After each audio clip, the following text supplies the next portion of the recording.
Anche quest'anno presentiamo in Consiglio regionale il cammino da San Marco a San Marco. Quest'anno ha una valenza anche particolare, abbiamo appena approvato una legge regionale sui cammini veneti e cosa c'è di più veneto da San Marco a San Marco. Quindi è un modo per riscoprire il territorio, riscoprire la fede, la cultura di tantissimi luoghi attraversati dal cammino e anche speriamo che quest'anno venga anche stabilizzato il cammino per poterlo tracciare ed inserire nella rete veneta dei cammini che servirà poi per promuoverlo e farlo conoscere anche all'estero. Anche quest'anno il cammino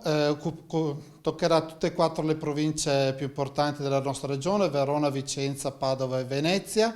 Avrà una valenza prettamente maggiormente religiosa, visto le grandi